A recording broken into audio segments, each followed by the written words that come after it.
नमस्कार। संसद टीवी की विशेष प्रस्तुति आपका संसदीय क्षेत्र में आप सभी दर्शकों का बहुत बहुत स्वागत है। मैं हूं सुरेंद्र कुमार।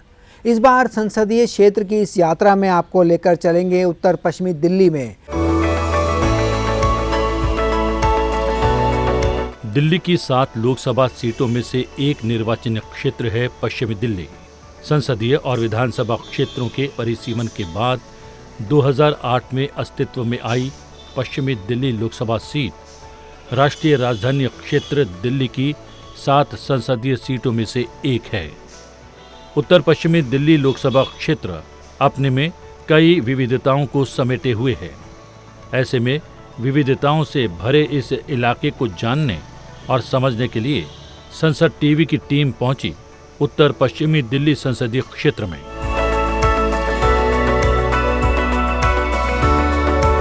दिल्ली की 7 लोकसभा सीटों में से एक उत्तर पश्चिमी दिल्ली संसदीय क्षेत्र में करीब 93 गांव हैं और 200 से अधिक अनधिकृत कॉलोनियां। मंगोलपुरी और सुल्तानपुरी जैसी पुनर्वास कॉलोनी भी इस संसदीय क्षेत्र में मौजूद हैं। उत्तर पश्चिमी दिल्ली क्षेत्र की राजनीति में अनुसूचित जाति के लिए आरक्षित सीट होने की वजह से महत्वपूर्ण है। इस क्षेत्र में मतदाताओं का ध्यान मुख्य रूप से बुनियादी सुविधाओं और रोजगार जैसे मुद्दों पर रहता है। उत्तर पश्चिमी दिल्ली लोकसभा क्षेत्र में कुल 10 विधानसभा क्षेत्र शामिल हैं।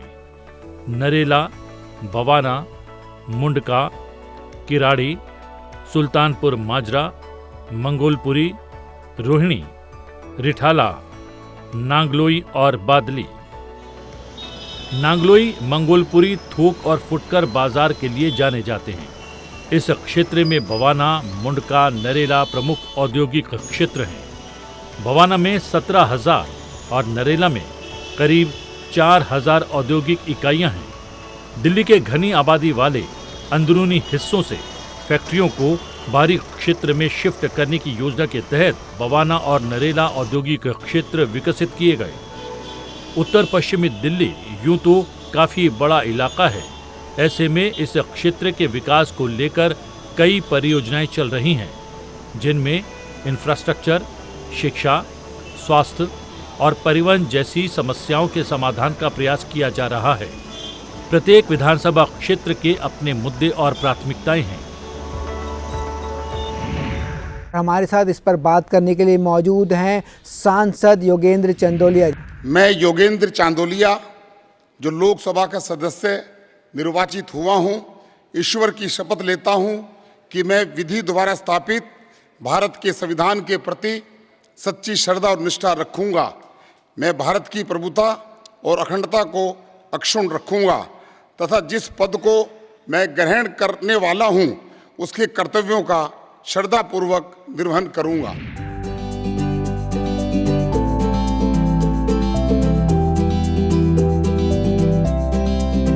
उत्तर पश्चिमी दिल्ली से सांसद और भारतीय जनता पार्टी दिल्ली प्रदेश में महामंत्री हैं योगेंद्र चंदोलिया। करीब 40 साल के राजनीतिक सफर में योगेंद्र चंदोलिया ने कई उतार चढ़ाव देखे हैं, लेकिन लोगों की सेवा के लिए उनकी प्रतिबद्धता बनी रही। 1980 में भाजपा की स्थापना के समय से लगातार पार्टी में कई पदों पर रहे योगेंद्र चंदोलिया विद्यार्थी परिषद से भी जुड़े रहे हैं।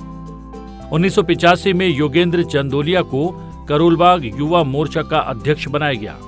1993 में योगेंद्र चंदोलिया को भाजपा में संगठन मंत्री बनाया गया तो 1998 में दिल्ली प्रदेश युवा मोर्चा में अनुसूचित जाति विभाग का अध्यक्ष बनाया गया। वर्ष 2000 से 2002 के दौरान योगेंद्र चंदोलिया को दिल्ली प्रदेश युवा मोर्चा की कमान सौंपी गई तो 2004 में उन्हें फिर से बीजेपी युवा मोर्चा का प्रदेश अध्यक्ष नियुक्त किया गया। इसी दौरान नगर निगम चुनाव के लिए पार्टी ने उन्हें पार्षद का टिकट दिया और 2002 में योगेंद्र चंदोलिया देव नगर निगम क्षेत्र से निगम पार्षद चुने गए।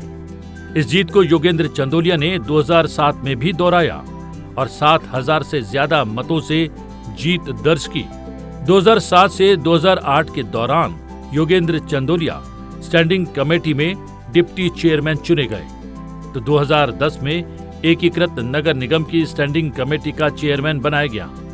2012 में योगेंद्र चंदोलिया ने लगातार तीसरी बार नगर निगम चुनाव में जीत हासिल की और इसी साल उन्हें उत्तर दिल्ली नगर निगम में स्टैंडिंग कमेटी का चेयरमैन बनाया गया। अपने दृढ़ संकल्प और मेहनत की बदौलत उन्हें उत्तर दिल्ली नगर निगम का मेयर बनाया गया। 2015 में योगेंद्र चंदोलिया को उत्तर दिल्ली नगर निगम का नेता सदन चुना गया। 2015 में ही योगेंद्र चंदोलिया को प्रदेश बीजेपी का उपाध्यक्ष नियुक्त किया गया और 2023 में उन्हें पार्टी ने बड़ा दायित्व देते हुए प्रदेश महामंत्री बनाया। पार्टी ने योगेंद्र चंदोलिया के लंबे राजनीतिक और संगठन के अनुभव के आधार पर वर्ष 2024 में उत्तर पश्चिमी दिल्ली से लोकसभा का टिकट दिया। अपने ऊपर पार्टी के भरोसे को सही साबित करते हुए योगेंद्र चंदोलिया ने 2024 के लोकसभा चुनाव में शानदार जीत दर्ज की और उत्तर पश्चिमी दिल्ली की जनता की आवाज बनकर संसद पहुंचे।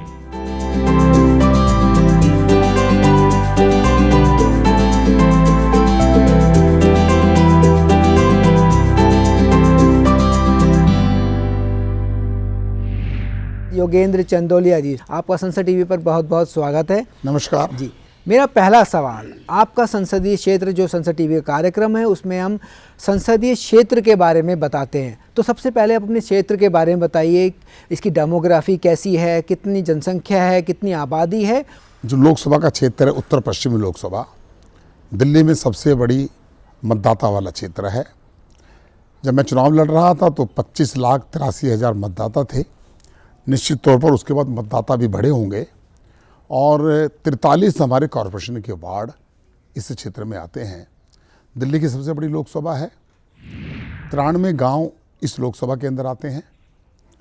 गांव की पृष्ठभूमि एक अलग ही प्रकार की होती है। रोहिणी जैसा इलाका जहां पर हाई राइज बिल्डिंगें हैं और बड़ी बड़ी सोसाइटीज़ हैं, वो एक बहुत बड़ा एरिया है। अनऑथराइज कॉलोनी भी मेरे एरिया में आती हैं।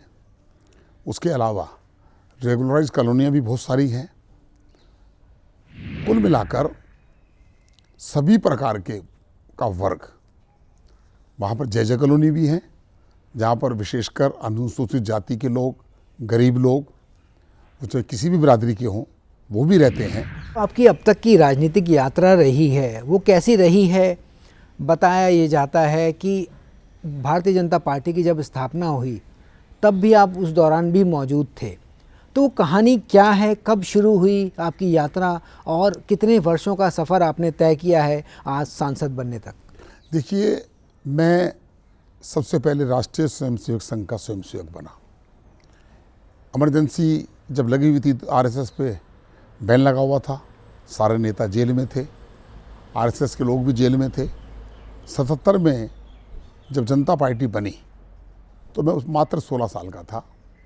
तब मैं संघ की शाखा में मैं जाना शुरू हुआ और 1978 में संघ के अंदर एक वर्ग लगता है जिसको ओटीसी भी कहते हैं। तो 1978 में कुरुक्षेत्र के अंदर 25 दिन का हमारा एक कैंप होता है, उसको ओटीसी कहते हैं और प्रथम वर्ष मैंने वहाँ पर किया। और 1980 में जब मैं 12वीं क्लास में पढ़ता था तब मैंने गीता हाई स्कूल कुरुक्षेत्र में दूसरा मेरा संघ का वर्ग मैंने अटेंड किया। और जब भारतीय जनता पार्टी की स्थापना हुई तो मेरे पिताजी भारतीय जनता पार्टी के कार्यकर्ता थे। 1980 को 6 अप्रैल 1980 को फिरोजशाह कोटला मैदान के अंदर जब भारतीय जनता पार्टी की यात्रा स्थापना हुई तो मुझे इस बात की खुशी है, एक स्टूडेंट के नाते मैं उस कार्यक्रम में था। मैंने मेरे पिताजी को कहा कि मैं राजनीति में मुझे अप्रोच किया जा रहा है तो मैं राजनीति में जाऊं क्या? तो उन्होंने हाँ भरी, लेकिन मैंने एक शर्त रखी कि अगर आप राजनीति करेंगे और मैं करूंगा तो एक घर से 2 व्यक्ति नहीं करने चाहिए। तो अगर मैं राजनीति में जाऊंगा तो फिर आपको पार्टिसिपेट कम करना पड़ेगा। तो उन्होंने कहा कि मैं पार्टिसिपेट नहीं करूंगा, लेकिन जब अटल बिहारी वाजपेयी जी रामलीला मैदान को रैली को संबोधित करने जाएंगे उस समय मैं अवश्य जाऊंगा। तो 6 नवंबर 1985 को मैं रैगरपुरा मंडल एक हमारा पार्टी की यूनिट थी, उसका मैं मंडल का मंत्री बना, 2 महीने बाद महामंत्री बन गया और 6 नवंबर 1985 से लेकर 1 अगस्त 2023, ये मेरा 39 साल का सफ़र था। उस दिन मुझे पार्टी ने दिल्ली प्रदेश का महामंत्री बनाया। 2024 के अंदर मुझे पार्टी ने लोकसभा का टिकट दिया और मैं इस समय वर्तमान में महामंत्री भी हूँ, उस समय महामंत्री था। और मुझे जब नॉर्थ वेस्ट लोकसभा का टिकट दिया तो मैंने उस चुनाव को नरेंद्र मोदी जी का झंडा और बीजेपी का डंडा पकड़कर मैंने चुनाव में अपनी वैतरणी पार की। और मुझे खुशी इस बात की है, दिल्ली की 7 सीटों में 2,92,000 वोट से मैंने बड़ी जीत दर्ज हासिल की। सड़क से संसद तक जनहित के मुद्दों को उठाने में योगेंद्र चंदोलिया हमेशा आगे रहे हैं। 18वीं लोकसभा में चुने जाने के बाद से योगेंद्र चंदोलिया अपने क्षेत्र के साथ साथ संसद में भी खासे सक्रिय रहे हैं। लोकसभा के अंदर मुझे विभिन्न मुद्दों पर बोलने की मुझे मौका मिला, मैंने उसका सदुपयोग किया और मैंने मैसेज दिया कि मैं एक अच्छा लोकसभा का मेंबर साबित होऊंगा आने वाले 5 साल के अंदर। उन्होंने अब तक कई चर्चाओं में हिस्सा लिया और महत्वपूर्ण मामलों पर अपनी बात रखी है। उत्तर पश्चिमी दिल्ली से सांसद योगेंद्र चांदोलिया ने लोकसभा में विशेष उल्लेख के तहत 8 अगस्त को नालों और सड़कों की बदहाल स्थिति का मुद्दा उठाया, तो 5 अगस्त को नियम 377 के तहत मेट्रो के विस्तार का मुद्दा उठाया। 2 अगस्त को दिल्ली में आशा किरण शेल्टर होम में बच्चों की मृत्यु पर जांच की मांग की। बजट में अनुदान मांगों पर चर्चा के दौरान भी उन्होंने अपनी बात शिद्दत से रखी, तो दिल्ली के कई क्षेत्रों में जल भराव के संबंध में समस्या का मुद्दा भी उठाया। वहीं प्रश्नकाल में भी योगेंद्र चंदोलिया लगातार सक्रिय हैं। उन्होंने जनहित के सवालों को उठाते हुए स्वास्थ्य मंत्रालय से कैंसर के मामलों में तेजी से हो रही वृद्धि पर सवाल किया। महिला और बाल विकास मंत्रालय से महिला शक्ति केंद्र पर सवाल पूछा। पेट्रोलियम और प्राकृतिक गैस मंत्रालय से हाइड्रोजन चलित वाहनों के लिए बायोफ्यूल संबंधी सवाल किया। दिल्ली में रेलवे पुलों के निर्माण का सवाल भी उठाया। सामाजिक न्याय और अधिकारिता मंत्रालय से अनुसूचित जाति जनजाति के लिए व्यावसायिक प्रशिक्षण को लेकर सवाल किया। पर्यावरण, वन और जलवायु परिवर्तन मंत्रालय से पुनर्नवीकरण और वनीकरण को बढ़ावा देने की जानकारी मांगी। आयुष मेडिकल कॉलेज और संस्थान को लेकर भी उन्होंने सवाल पूछा। स्वास्थ्य और परिवार कल्याण मंत्रालय से खाना पकाने के तेल के उपयोग पर प्रतिबंध संबंधी प्रश्न किया। सड़क परिवहन और राजमार्ग मंत्रालय से महत्वपूर्ण सेवाओं के लिए यातायात प्रबंधन पर राष्ट्रीय नीति से संबंधित जवाब की मांग की। देश में कोयले की कमी को लेकर भी उन्होंने सवाल किया। भारी उद्योग मंत्रालय से इलेक्ट्रिक वाहनों को बढ़ावा देने पर जानकारी मांगी। कौशल विकास और उद्यमशीलता मंत्रालय से प्रवासी श्रमिकों के लिए कौशल और प्रशिक्षण कार्यक्रम से संबंधित सवाल किया। पतन, पोत, परिवहन और जलमार्ग मंत्रालय से योगेंद्र चंदोलिया ने सी प्लेन के लिए वाटर एयरड्रम को लेकर प्रश्न किया। वहीं आवासन और शहरी कार्य मंत्रालय से डीडीए को यूडीएफ के तहत वितरित फंड्स संबंधी सवाल पूछे। संचार मंत्रालय से सीमा क्षेत्रों में मोबाइल नेटवर्क कनेक्टिविटी को लेकर सवाल किया। तो अंतरिक्ष मंत्रालय से आईएन स्पेस द्वारा निजी खिलाड़ियों को मार्गदर्शन संबंधी जानकारी मांगी। शिक्षा मंत्रालय से पुस्तकालय की पुस्तकों की ऑनलाइन पहुंच को लेकर सांसद ने सवाल किया। और संस्कृति मंत्रालय से एएसआई द्वारा संरक्षित स्मारकों की सुरक्षा को लेकर सवाल पूछा।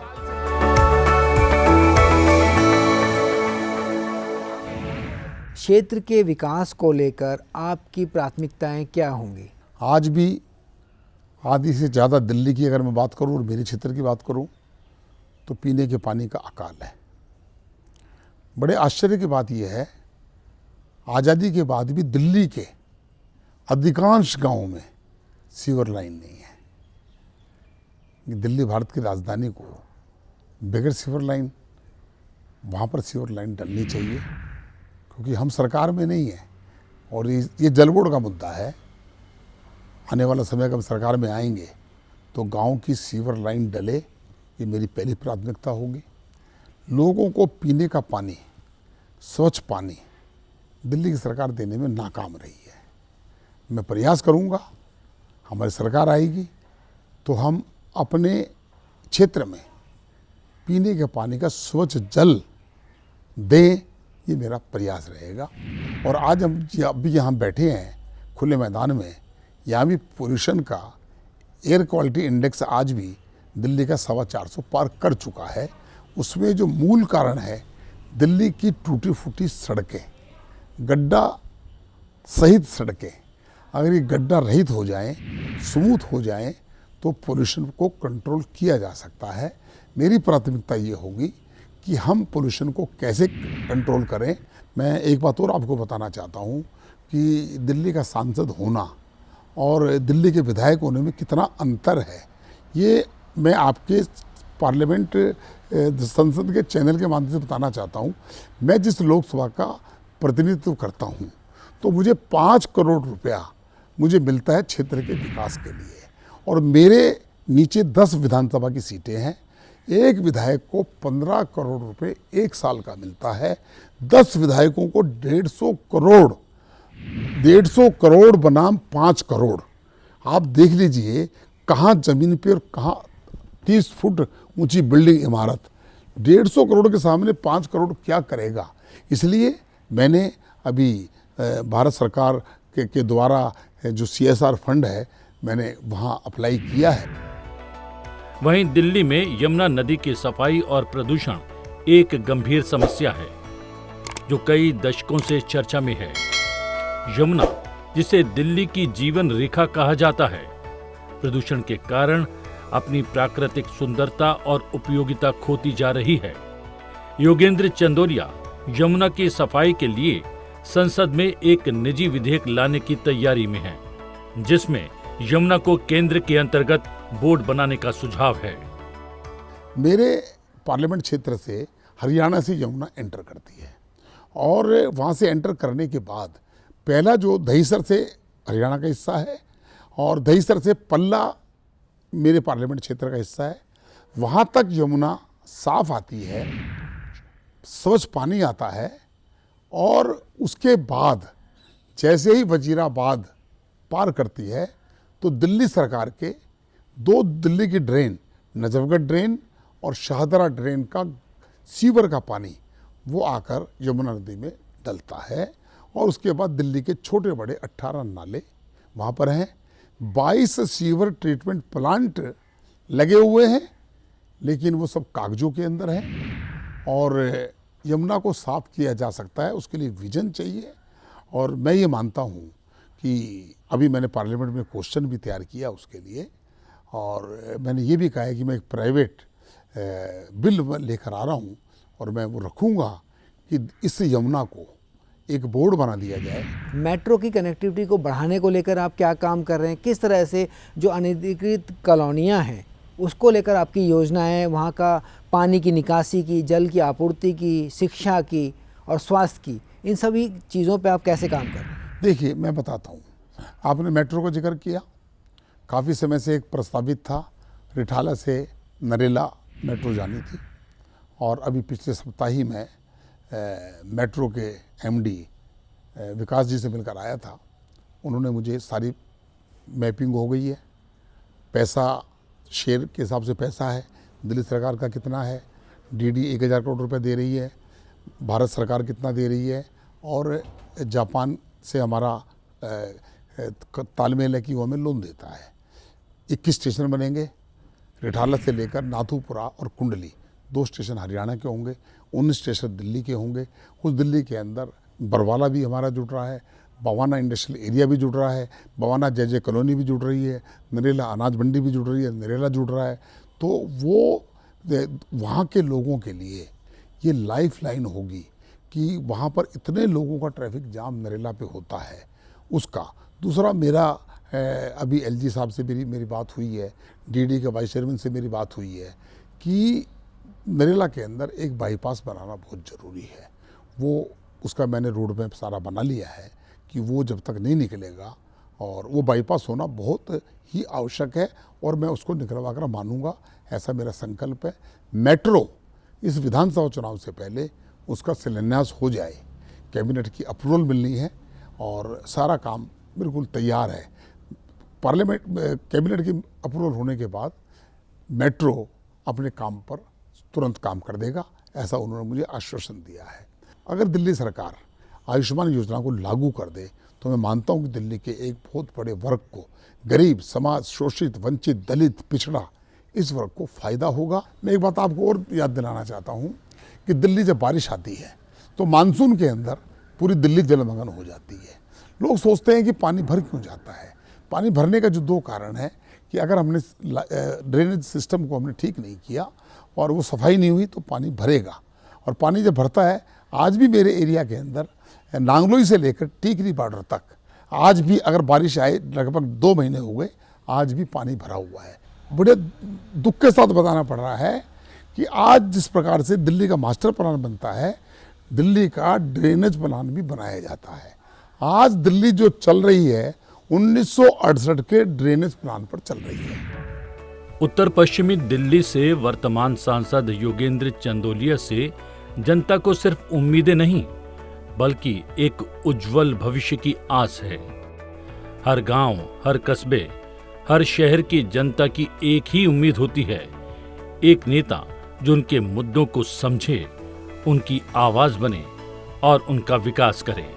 उनसे बड़ा नेता किसी को मानती ही नहीं हो, जो इंसान मतलब तुरंत उस चीज़ पर एक्शन लेकर हमारा समाधान कर दे। और पूरा गांव आज उनका, हमारे माननीय सांसद योगेंद्र चंदोलिया ने इनका धन्यवाद करता है। हमारे देहात की समस्या ठीक सुनी जा रही है, बिजली सुधार होते जा रही है, पानी का ये जाकर खड़े होते हैं, देखते हैं, धरना प्रदर्शन ये वो हमारे साथ रहते हैं हमेशा। मैं सांसद जी को ऑफिस गया था, वहाँ पर बहुत ज़्यादा कष्ट हुआ है रोड पे, तो सांसद जी ने अगले ही दिन पूरी की सफाई की और सफाई अभियान करवाया। माननीय सांसद जी की मेहनत है इतनी कि वो 24-24 घंटे काम करते हैं। हमारे ही नहीं, आप लोग आम जनता भी जाती है तो उनको प्रायोरिटी पे लेके उनका सभी का काम करते हैं। ये हमारी क्षेत्रवासियों की खुशनसीबी है कि हमें ऐसा सांसद मिला कि अगर हमारे क्षेत्र में किसी को सुबह 4 बजे भी जरूरत पड़ रही है तो 4 बजे भी उठ के लोगों के काम में और 24 घंटे अगर काम कर रहे हैं तो योगेंद्र चंदोलिया जी हैं।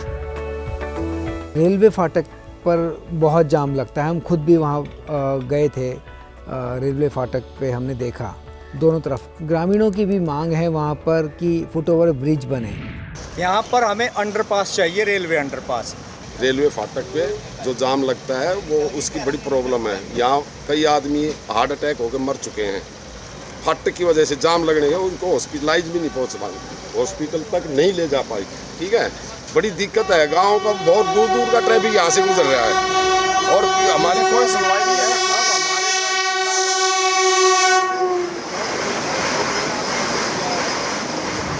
मैंने हमारे मंत्री जी को लेटर लिखा। मेरे एरिया में 7 मैंने उनको रेलवे फाटक बताए हैं कि इन पर आरयूबी और वो बनना बहुत ज़रूरी है। किराड़ी बारासी फाटक, घेवरा, सिरसपुर फाटक, उसके अलावा टीकरी कला फाटक और आगे जाएंगे तो हम नरेला, और नरेला के बाद 2 फाटक हैं खेड़ा कला। 7 का मैंने उसमें 3 का प्रधानमंत्री मोदी जी ने उद्घाटन कर दिया था। अब उस पर काम शुरू होगा। गाज़ीपुर की जब बात आती है, कूड़े के पहाड़ की, एक आपके क्षेत्र में भी पड़ता है भलसवा, उसको लेकर आपकी क्या योजना है? किस तरह से वहाँ गंदगी के पहाड़ को कम करना है? यकीनन उस कूड़े के पहाड़ को कम किया जा सकता है, क्योंकि इसमें जो वेस्ट निकलता है उसको भारत सरकार के नितिन गडकरी जी का मंत्रालय है, उस सारे वेस्ट को लेकर और जो नेशनल हाईवे बन रहे हैं उस पर नीचे वो उसको यूज़ करता है। और नेशनल हाईवे अगर पूरा इसको ले लेगा, और उसके अलावा भी हमारे क्षेत्र में डीडीए के बहुत सारे प्लॉट हैं और वहाँ पर भी गड्ढे हैं। डीडीए भी लगातार उसको फिलिंग करती रहती है। हमें अगर दिल्ली सरकार में मौका मिला तो हम इसको, मैं कुछ समय सीमा तो नहीं बांध रहा, लेकिन इसको हम ख़त्म कर सकते हैं, ऐसी हमारे में इच्छा शक्ति है। अब हम बात करें 2047 के विकसित भारत की, ऐसे में आप प्रधानमंत्री नरेंद्र मोदी का जो ये विकसित भारत का लक्ष्य है उसको हासिल करने में अपने क्षेत्र की भूमिका को कैसे देखते हैं? अगर भारत विकसित देखना चाहते हैं तो भारत की राजधानी भी विकसित होनी चाहिए, उसमें प्रत्येक रहने वाले व्यक्ति की जिम्मेदारी होनी चाहिए, और जो भी इसमें एजेंसीज हैं, चाहे दिल्ली पुलिस हो, डीडीए हो, कॉरपोरेशन हो, दिल्ली सरकार हो, पीडब्ल्यूडी हो, सबको एक प्लेटफॉर्म पर बैठकर काम करने की और उसको काम को चालना देने की आवश्यकता होगी। इसलिए कंबाइंड एक ऐसा गठजोड़ करके काम करें तो मुझे लगता है 2047 के अंदर भारत की राजधानी दिल्ली को विकसित भारत जैसी राजधानी हम बना पाएंगे। अपने क्षेत्र में पर्यटन को बढ़ावा देने के लिए आप किन योजनाओं पे काम कर रहे हैं? मेरे क्षेत्र में भलसवा गोल्फ कोर्स है। मैं रात को भी एक फंक्शन में वहाँ गया था। मैं मानता हूँ कि उससे सुंदर मेरे क्षेत्र में कोई दूसरा स्थान नहीं हो सकता। उसके आगे 35 एकड़ ज़मीन है, वो अभी 9 होल का है, वो उसको डबल 12 कार कराना चाहते हैं। तो उसके लिए मैंने डीडी को पत्र लिखा है। उसी के साथ में हमारी भलसवा झील है। मैंने उस भलसवा झील को, बहुत बड़ा एरिया है, उसको मैं डेवलप कराऊंगा और उसको डेवलप 100% मैं उसको डेवलप कराऊंगा। उसके अलावा हमारे यहाँ पर अस्पताल बनने हैं, हमारे यहाँ पर कॉलेज की जगह अलॉट है, कॉलेज नहीं बन पा रहे। मेरे क्षेत्र में एक NIT बनी हुई है, वो NIT देश की और दिल्ली की एक शान है। जितना एजुकेशन का इंफ्रास्ट्रक्चर है, जो डीडीए ने लैंड मार्केशन की हुई है, उस लैंड के ऊपर सारी एक्टिविटी वहाँ पर हो, ये मेरा प्रयास है। संसद टीवी से सर बात करने के लिए आपका बहुत बहुत धन्यवाद। जिस तरह से आपने अपने क्षेत्र के बारे में विस्तृत रूप से बताया और अपने भविष्य की योजनाओं को लेकर भी आप आगे बढ़ रहे हैं, उसको लेकर संसद टीवी की ओर से आपको बहुत बहुत शुभकामनाएं। तो ये थे योगेंद्र चंदोलिया जी, जिन्होंने उत्तर पश्चिमी दिल्ली संसदीय क्षेत्र को लेकर एक मिशन की तरह अपने आप को आगे बढ़ रहे हैं लेकर। उनका लक्ष्य है कि 2047 का जो प्रधानमंत्री मोदी का लक्ष्य है विकसित भारत बनाने का, उसमें उनके क्षेत्र की भूमिका अहम हो। संसद टीवी के लिए सुरेंद्र कुमार।